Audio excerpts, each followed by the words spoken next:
तो एसएससी ने लाया एक नया रूल, इक्वी परसेंटाइल सिस्टम। क्या है ये इक्वी परसेंटाइल सिस्टम? तो आज की वीडियो में हम बात करने वाले हैं एसएससी की दो न्यू अपडेट्स के बारे में, जिसमें से एक नॉर्मलाइजेशन की अपडेट है, उसी में छुपा हुआ है इक्वी परसेंटाइल सिस्टम, और एक है जो एग्जाम से रिलेटेड है, मैल प्रैक्टिसेस इन एसएससी एग्जाम। तो चलिए बिना किसी देरी के दोनों अपडेट्स को इजी लैंग्वेज में समझते हैं। तो सबसे पहली जो अपडेट है वो है अपडेट एग्जाम को लेकर, जो एग्जाम में मैल प्रैक्टिसेस होती हैं एसएससी एग्जाम में, उसको लेकर।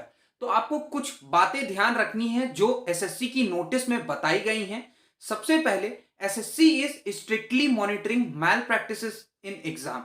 जो भी मैल प्रैक्टिस हो रही है उसको स्ट्रिक्टली मॉनिटर कर रहा है, ऐसा उनकी नोटिस में लिखा है। अब ये कैसे चीटिंग को डिटेक्ट करेंगे वो भी मेथड यहां पर इन्होंने बताए हैं। तो मेथड्स ऑफ चीटिंग डिटेक्टेड में इसमें क्या सबसे पहला मेथड है वो है रिमोट कंट्रोल ऑफ कंप्यूटर।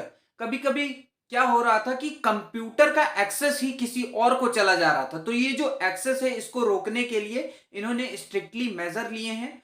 दूसरा है इम्पर्सोनेशन। कभी कभी क्या होता था कि एग्जाम सेंटर पर तो स्टूडेंट नहीं है लेकिन कहीं और बैठ के कोई एग्जाम दे रहा है, तो उस पर भी इन्होंने स्ट्रिक्ट एक्शन लिया है, ऐसा इनका नोटिस में कहना है। और चीट सीट्स और अनफेयर मीन्स, अगर कोई चीटिंग या चीट सीट्स लाता है तो उस पर भी स्ट्रिक्ट एक्शन लिए जाएंगे। और सस्पिशियस आंसरिंग पैटर्न्स, मतलब अगर आपके आंसर पैटर्न में कुछ सस्पिशियस लगा तो आप पर स्ट्रिक्ट एक्शन लिए जाएंगे, ऐसा नोटिस में मेंशन है। और अगर आप इनमें से कुछ भी करते पकड़े गए तो आपको एग्जाम से डिबार्ड कर दिया जाएगा। इन शॉर्ट में अगर बात करें इस नोटिस के बारे में तो इन्होंने कहा है, don't cheat, SSC uses AI, CCTV, biometrics और आधार वेरिफिकेशन। मतलब इन्होंने कहा है कि हम चीटिंग को रोकने के लिए एआई, सीसीटीवी और बायोमेट्रिक्स और आधार का यूज करेंगे, जिससे एग्जाम फेयर हो सके और एग्जाम में चीटिंग रुक सके। तो ये थी एसएससी की पहली नोटिस, मैल प्रैक्टिसेस एसएससी एग्जाम को कैसे रोकना है उसके इसमें मेजर्स बताए गए थे।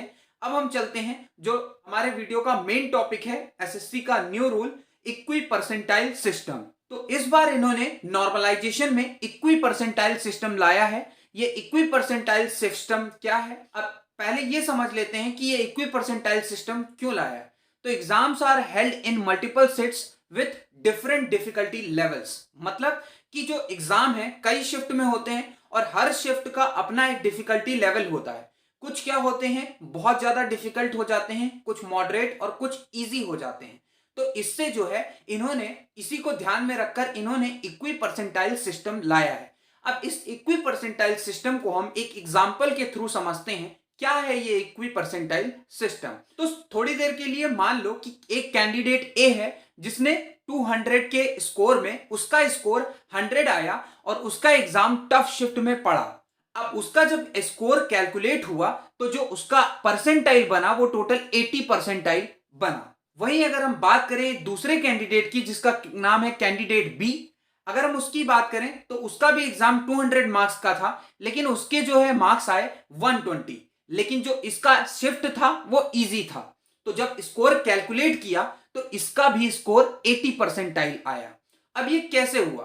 देखो, कैंडिडेट जो ए था उसका टफर शिफ्ट में पड़ा एग्जाम, ठीक है। तो टफ शिफ्ट में ऐसा देखा गया कि जो उसका 200 में 100 स्कोर आया वो बाकी के कंपैरिजन में 80 परसेंटाइल बन रहा है। और कैंडिडेट बी का इजी शिफ्ट में एग्जाम पड़ा तो जो 200 मार्क्स थे उसके 120 आए तो उसका भी 80 परसेंटाइल। तो यहां पर ये है इक्वी परसेंटाइल सिस्टम में ये है, ये जो दोनों स्टूडेंट हैं इन्हें इक्वली ट्रीट किया जाएगा इनके परसेंटाइल के अकॉर्डिंग। पहले क्या होता था, पहले जो है बहुत सारी शिफ्ट का एक एवरेज स्कोर निकाला जाता था, उसके हिसाब से स्टूडेंट्स को मार्क्स नॉर्मलाइज किए जाते थे। लेकिन अब क्या है, अब परसेंटाइल सिस्टम ला दिया है, इक्वी परसेंटाइल। इक्वी का मतलब इक्वल और परसेंटाइल, तो इक्वल परसेंटाइल वालों को ध्यान में रखकर अब मार्क्स कैलकुलेट किए जाएंगे और नॉर्मलाइज किए जाएंगे। अगर हम शॉर्ट में कहें तो जो आपके रॉ मार्क्स हैं वो अब मैटर नहीं करते हैं। मैटर क्या करेगा कि आपका परसेंटाइल कितना अच्छा गया, क्योंकि अब इक्वी परसेंटाइल सिस्टम चलेगा। तो ये चीज एसएससी स्टेनो के भी स्टूडेंट्स का जब अभी रिजल्ट आएगा तो उनमें भी ये चीज देखने को मिलेगी। तो ये थी जो एसएससी की दो नोटिस, दो अपडेट्स। तो अगर हम उन दोनों का समरी बताएं तो कोई भी अनफेयर मींस का यूज नहीं करना है, एसएससी कैच कर लेगा चीटिंग को आसानी से। अब आपका जो है रॉ स्कोर मैटर नहीं करता, अब आपका परसेंटाइल ज्यादा मैटर करेगा, आप कितना परसेंटाइल स्कोर करें। तो अब आपको क्या फोकस करना है, अब आपको फोकस रखना है कि performing well in your shift. अब आपको टोटल नहीं ध्यान रखना है, अपनी शिफ्ट में आपको अच्छा परफॉर्मेंस देना है, अपना परसेंटाइल इंप्रूव करना है, तो वो मैटर करता है। जो दोनों ही नोटिस हैं वो नोटिस इंश्योर करते हैं ट्रांसपेरेंट एग्जाम। तो ये थी दो न्यू एसएससी की अपडेट्स जो अभी रिसेंट में ही आई हुई हैं। एक जो अपकमिंग एग्जाम है, जो होने वाले हैं एग्जाम, उनको लेकर है, और एक है नॉर्मलाइजेशन को लेकर जो कि इक्वी परसेंटाइल सिस्टम।